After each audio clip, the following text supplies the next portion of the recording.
So here's the features. So again, just to kind of reiterate, depending on the soil type, it'll hold water from a few hours to a couple of days. It's designed to complement the existing landscape, so you can use it within another landscape situation and use when excessive runoff is a problem. So basically in this picture you have a rain garden. This is showing how that water will flow in. This water is going to come from someplace and flow in. You're going to have a shallow depression, maybe 6 to 8 inches.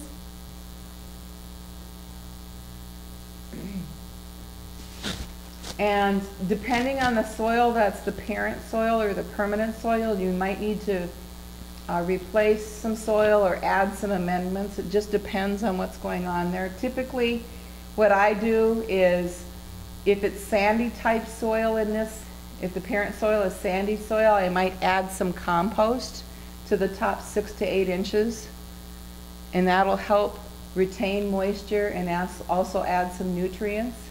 If it's heavy clay soil, I may over excavate, meaning I'll dig a hole and replace the soil here with a combination of sand and compost. So the idea is that water, the inflow will come in and the water is going to be held here, but it's also going to be held here. So there's the sandier soils with the compost has more porosity than the clay type soils. So until that water is able to infiltrate, it's going to be held in this kind of a storage area and also above ground in the shallow depression. Other parts of the rain garden that are typical is to have plants in this area. And the plants, they add beauty and diversity and color, as well as, and you can't see it in this picture, but just like those other slides I showed, they're going to have root systems that work here. And those root systems are going to help bring that water into the soil and help absorption. About 1/3 of the plant root system will die off each year in perennial and native type plants. And those channels, or those dead roots, will create channels to help that water flow in.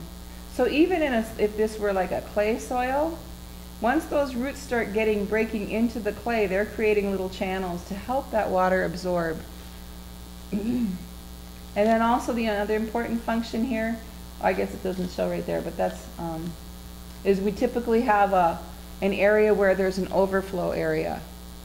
So that if this were higher here than this over here, and we had a heavy rain event, this water would back up, back to here, and could be a problem, especially if you have a basement right here.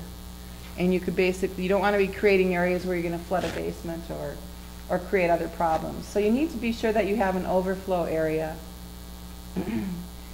So kind of showing how it functions, you have the rain coming, and then as the rain comes, you have an inflow of water and it's filling up the pond.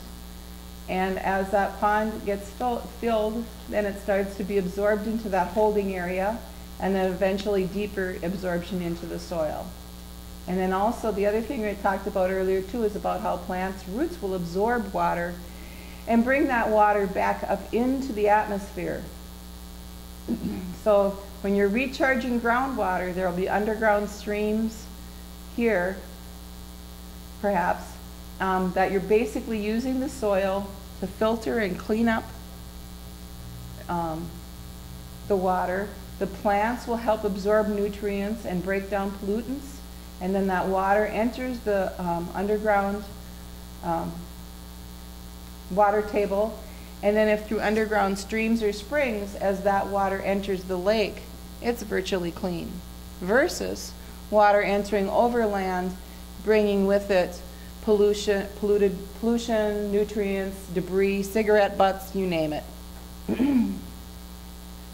This is a rain garden I put in on a lakeshore property, and the unique thing here was this the house that's about right here, kind of, didn't have downspouts. So it was one of those situations where I'm sure we've all seen it, where the water comes over the peak, and there's this line in front of the house of where the water hits the ground. And from there, it would run, this is a steep hill going into the lake, and from that line, it would run right down the hill into the lake. So what we did in this case is we built on this what we call like a dry creek bed, is what they're sometimes called in landscaping magazines, where it's only wet during the rainy areas, and it's collecting water from that rooftop and bringing it into this depression. We dug this depression, and so the water comes from the roof along here. In this situation, on this particular site, so the house is about here, and over here is sort of a parking area. And so water would be coming across the parking area, which was a little bit higher ground, across the grass, and also entering the rain garden that way. So in this case, you had a channeled flow here, as well as sheet flow here. Typically, before the rain garden, you can see it was going right down into the lake. But having this rain garden here, really, the people who put this in are thrilled with it.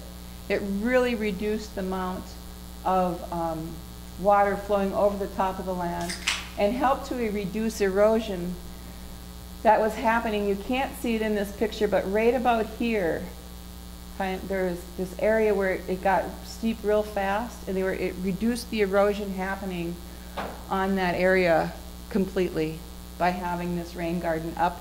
So it's quite a bit away from the lake, but it's having a significant impact on the lake in this case.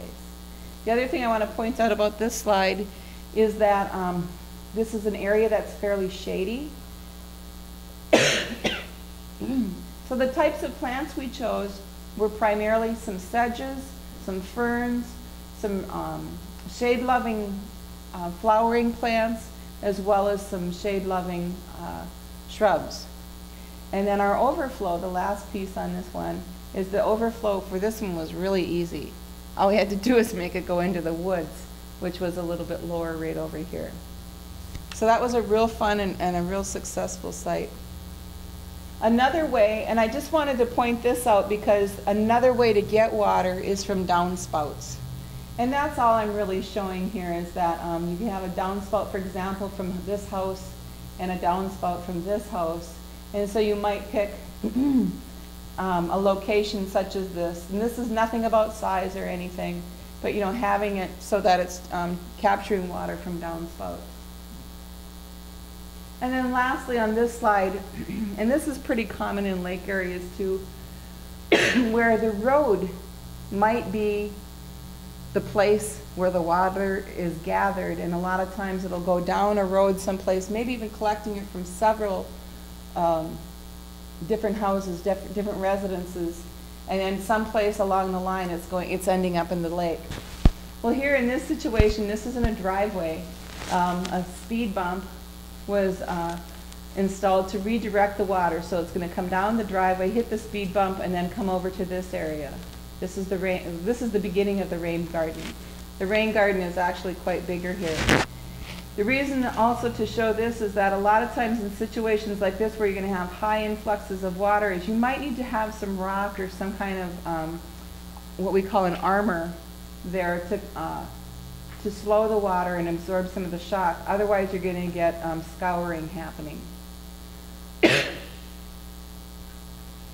So just to kind of consider, you know, think about when you're thinking about a rain garden, where are you collecting water from? Downspouts, natural flow, or your neighbor's yard?